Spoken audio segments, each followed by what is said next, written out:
আল্লাহর ওলির কাছে যখন যাবেন তখন কলবের চিকিৎসা পাবেন, এর আগে চিকিৎসা পাবেন না। আর এই কলবের চিকিৎসাটা কিন্তু একের কাছে পাবেন। একের বাহিরে যদি আপনি কলবের চিকিৎসা করতে যান লাভ নাই।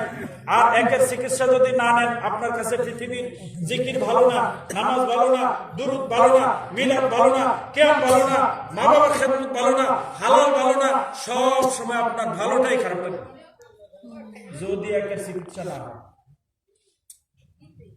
আমি কি কথাটা বুঝাইতে পারছি?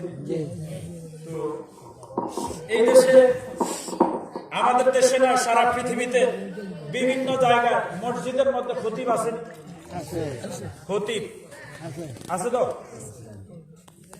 জুমা যারা পড়ায় তারা খতিব, ফাঞ্জেখানা যারা শুধু ফাঞ্জেখানা পড়ায় তারা ইমাম, যারা মুয়াজ্জিন তারা আযান দেন, যারা মসজিদের পরিষ্কার করে তারা মসজিদের খাদেম, আছে কি না? যারা মসজিদে নামাজ পড়েন তারা মসজিদের মুসল্লি, ঠিক কিনা? আচ্ছা, এবার খতিব, ইমাম, মুয়াজ্জিন, মুসল্লি, খাদেম, মহিলা, ছেলে, মেয়ে, পুরুষ, যত রকম মানুষ আছে, প্রত্যেকটা মানুষ যদি আল্লাহকে সিজদা করতে চায়, নামাজ পড়তে চায়, নামাজ পড়তে গেলে এমন একটা সূরা লাগে, এই যে সূরা ছাড়া নামাজ পড়তে ইমামও পারে না, খতিবও পারে না, পৃথিবীর কোন মানুষে নামাজ পড়তে পারে না। এই সূরাটার নাম কি? আলহামদুলিল্লাহ। মাশাআল্লাহ, বেশি তো জানেন। সূরার নাম সূরায়ে ফাতিহা।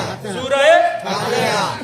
জোরে বলেন মাশাআল্লাহ, মাশাআল্লাহ। তাইলে সূরা ফাতিহা ছাড়া নামাজ হবে না। এই সূরা ফাতিহার দুইটা আয়াত হচ্ছিল, খেয়াল আছে? জি। ইহদিনাস সিরাতাল মুস্তাকিম, সিরাতাল্লাযিনা আনআমতা আলাইহিম। এই সূরা বাংলা কি কইছে জানেন?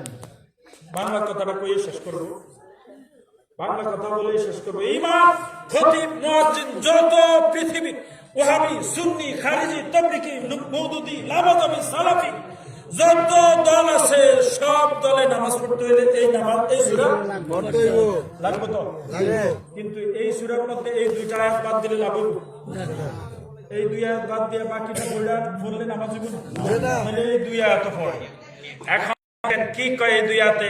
এই দুই আয়াতের মধ্যে বলেন, নামাজের মধ্যে যেখানে আল্লাহর কাছে এই কথাটা না বললে নামাজ হবে না, ওই জায়গায় দাঁড়িয়ে দাঁড়িয়ে বলে ইহদিনাস সিরাতাল মুস্তাকিম, আল্লাহ গো, ও আমার আল্লাহ, আমাকে এমন একটা পথের মধ্যে রাখো যেই পথের মধ্যে আল্লাহ কোনো ভেজাল নাই। সুবহানাল্লাহ।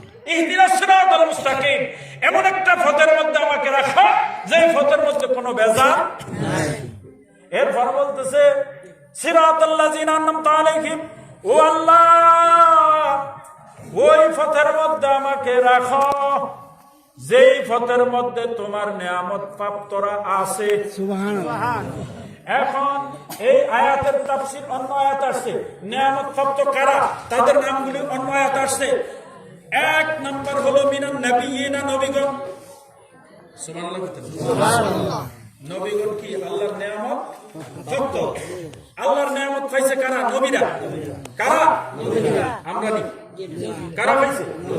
এক নম্বরে আল্লাহর নিয়ামত পেয়েছেন নবীগণ, দুই নম্বর আল্লাহর নিয়ামত পেয়েছেন সিদ্দিকগণ, তিন নম্বর আল্লাহর নিয়ামত পেয়েছেন শহীদগণ, ছয় নম্বর আল্লাহর নিয়ামত পেয়েছে ওয়াসসালিহিন, ওলি আল্লাহগণ। এই ইমাম হোক, খতিব হোক, মুয়াজ্জিন হোক, সকলে ওই জায়গায় দাঁড়িয়ে কথা বলে যে আল্লাহ আমাকে ওই নবীদের পথে, ওই সিদ্দিকের পথে, ওই শহীদের পথে, ওই সালিহিন ওলি আল্লাহর পথে আমাকে রাখো। সুবহানাল্লাহ। যেই জায়গায় এই কথা না কইলে নামাজ হইতো না, ওই জায়গায় কথা কইতেছে, ঠিক কিনা? এখন ভাইয়েরা আমার, এই খতিব সাহেব, ইমাম সাহেব মসজিদের মিম্বারে জুমার নামাজের পূর্বে, খুতবার পূর্বে ওই ইমাম খতিবগণ কিছু কিছু সময় কিছু কিছু খতিব বক্তব্য দিয়ে বলে, আল্লাহ, ও আল্লাহ, তোমাকে সাক্ষ্য করে এই মুসল্লিদেরকে উদ্দেশ্য করে বলি, আল্লাহ, এই মুসল্লিদেরকে হেদায়েত দান করে, এরা যেন কোনো মাজারে না যায়, কোন আল্লাহ এদেরকে ওলি আল্লাহর বেদাতীদের কাছে নিও না। কইনি ওলি আল্লাহর কাছে যাওয়ার দরকার নাই, কোন পীরের কাছে যাওয়ার দরকার নাই, মাজারে যাওয়ার দরকার নাই, ওলি বলতে কিছু নাই, পীরের কাছে যাওয়ার দরকার নাই। তুমি যাও মসজিদে নামাজ পড়বা, আপনার রোজা রাখবেন, হজ করবেন, যাকাত দিবেন অর্থ সামর্থ্য থাকলে। এই ওয়াজ যখন খতিব সাহেব করলো, এই খতিব সাহেব নামাজের মধ্যে নিজেই কইছে আল্লাহ আমাকে ওলি আল্লাহর পথে কি কয় নামাজে